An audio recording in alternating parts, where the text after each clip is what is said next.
9/10/2024 2 മണിക്ക് നറുക്കെടുക്കുന്ന Thiruvonam bumper lottery ഭാഗ്യം കടാക്ഷിക്കുന്ന രാശികൾ അല്ലെങ്കിൽ നക്ഷത്രങ്ങൾ സാധ്യത ഉള്ളത് ഏതെല്ലാമെന്ന് നോക്കാം.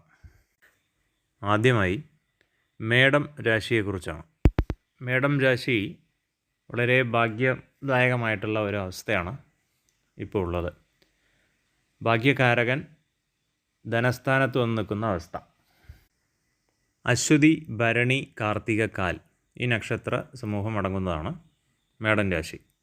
ഇവർക്ക് വളരെ ഭാഗ്യമുണ്ടെങ്കിലും ചില സമയം ഇവർക്ക് കുറച്ച് കാലതാമസം എടുക്കാം. അതല്ലെങ്കിൽ ഒന്നാം സമ്മാനം ലഭിക്കാനുള്ള ഇടയിൽ നിന്നും ചിലപ്പോൾ അതിൻ്റെ 2ഓ 3ഓ എന്നുള്ള കാര്യത്തിലേക്കും വരാം.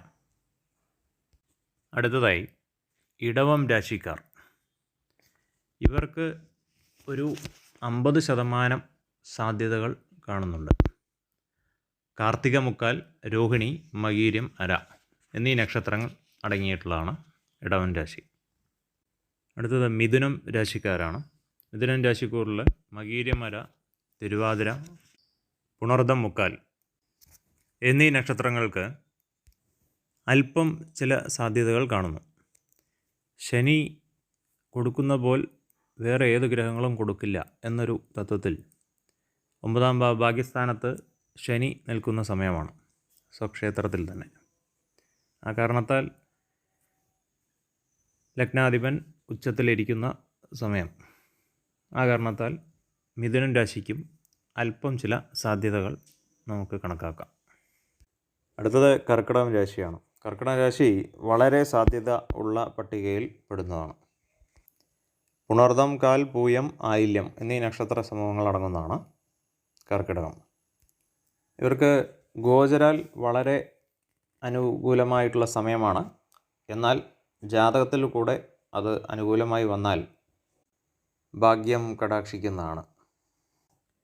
ചിങ്ങം രാശിയാണ് അടുത്തത്. മകം, പൂരം, ഉത്രം, കാൽ നക്ഷത്ര സമൂഹം അടങ്ങുന്നതാണ് ചിങ്ങം രാശി. ഇവർക്ക് രാജകീയമായ ധനം അനുഭവിക്കാനുള്ള യോഗം ഇപ്പോഴുണ്ട്. ആ കാരണത്താൽ ഇവർക്ക് നല്ലൊരു സാധ്യത കാണുന്നു ചിങ്ങൻ രാശിക്കാർക്കും. അടുത്തത് കന്നി രാശിയെക്കുറിച്ചാണ്. ഉത്രം, മുക്കാൽ, അത്തം, ചിത്തിര, അര എന്നീ നക്ഷത്രങ്ങൾ അടങ്ങുന്നതാണ് കന്നിരാശിക്കൂറ്. ഇവർക്ക് വളരെ അനുകൂലവും അതുപോലെ വളരെ ഭദ്രമായ ഒരവസ്ഥ ധനത്തിൻ്റെ കാര്യത്തിലായാലും എല്ലാ കാര്യത്തിലായാലും അതുപോലെ ലോട്ടറി എന്നുള്ള സൗഭാഗ്യങ്ങളെല്ലാം അടിക്കാൻ വളരെ അനുകൂലമായിട്ടുള്ളൊരു സാഹചര്യം ഇപ്പോൾ ഉണ്ട്. ജാതകത്തിൽ ഇവർക്ക് ശനി അനുകൂല സ്ഥിതിയാണെങ്കിൽ വളരെ സൗഭാഗ്യം എന്തായാലും സിദ്ധിക്കുന്നതാണ്. തുലാം രാശിക്കൂറാണ് അടുത്തത് പറയാനുള്ളത്.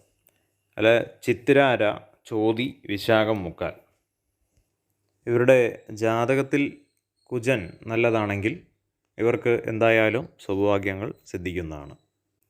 വളരെ തിളക്കമാർന്ന ധനസ്ഥിതി അല്ലെങ്കിൽ തിളക്കമാർന്ന ഒരവസ്ഥ ഉണ്ടാകാനുള്ള സാധ്യതയാണ് ഇപ്പോൾ ഉള്ളത്. ആ കാരണത്താൽ ഭാഗ്യം പരീക്ഷിക്കാവുന്നതാണ്. വൃശ്ചികം രാശിയാണ് അടുത്തത്. വിശാഖം, കാൽ, അനിഴം, തൃക്കേട്ട എന്നീ നക്ഷത്ര സമൂഹം അടങ്ങിയതാണ് വൃശ്ചികം രാശി. ഇവരുടെ ജാതകത്തിൽ ചന്ദ്രൻ വളരെ അനുകൂല സ്ഥിതിയാണെങ്കിൽ ഇവർക്കും അതുപോലെ ലോട്ടറി സൗഭാഗ്യം കടാക്ഷിക്കാനുള്ള ഇടയുണ്ട്. ചില സമയം അതിനടുത്തെത്തി ഫസ്റ്റ് കിട്ടിയില്ലെങ്കിലും അതിന് തൊട്ടടുത്തുള്ള പ്രൈസുകളോ അങ്ങനെ വല്ലതും കിട്ടാനും ഇടയുണ്ട്.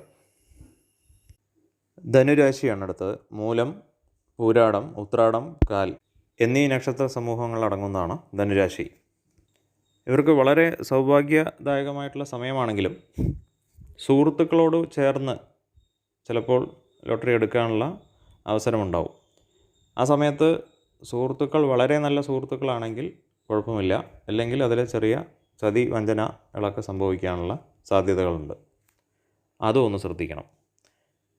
അതല്ലാതെ ഇവർക്ക് സാധ്യതകൾ ഒരു 50% ഇവർക്കും അനുകൂലമായ ഒരു സ്ഥിതി ഉണ്ട്. അടുത്തത് മകരം രാശിയെക്കുറിച്ചാണ്. ഉത്രാടം, മുക്കാൽ, തിരുവോണം, അവിട്ടം, അര നക്ഷത്ര സമൂഹം അടങ്ങിയത്. ഇവർ ഈ സമയത്ത് ഒരുപാട് ലോട്ടറി എടുത്ത് കൂട്ടാനുള്ള ഒരു സാധ്യതയുണ്ട്. വളരെ ആ തിരുവോണ നക്ഷത്രത്തിൽ വന്ന് നിൽക്കുന്ന ആ സമയത്ത് ഈ നറുക്കെടുപ്പ് എടുക്കുന്ന സമയത്തുള്ള ആരൂഢത്തിൽ വരുന്നതിൽ 9ാം ഭാവത്തിൽ അല്ലെങ്കിൽ ഭാഗ്യസ്ഥാനത്ത് വളരെ അനുകൂലമായ ഭദ്രമായിട്ടുള്ള ഒരു ധനം ഇവർക്ക് ലഭിക്കാനുള്ള സാധ്യത ഉണ്ട്, വളരെയധികം സാധ്യതയുണ്ട്. എന്നിരുന്നാലും ഇവരുടെ ശനി ജാതകത്തിൽ വളരെ നല്ലതാണെങ്കിൽ അവർക്ക് വളരെ നല്ല അനുകൂല സ്ഥിതി ആയി വരുന്നതാണ്. അടുത്തത് കുംഭം രാശിയെക്കുറിച്ചാണ്. കുംഭം രാശിയിലെ അവിട്ടം, വര, ചതയം, പൂരുട്ടാതി, മുക്കാൽ എന്നീ നക്ഷത്ര സമൂഹം അടങ്ങുന്നതാണ്. കുംഭം രാശിയെ സംബന്ധിച്ചിടത്തോളം ഇവർ കടം എടുത്തിട്ടാണെങ്കിലും ലോട്ടറി വാങ്ങുന്ന ആൾക്കാരാണ് ഈ സമയത്ത്. ആ കാരണത്താൽ ഇവർക്ക് ധാരാളം ധനം ചിലവുണ്ടാവും.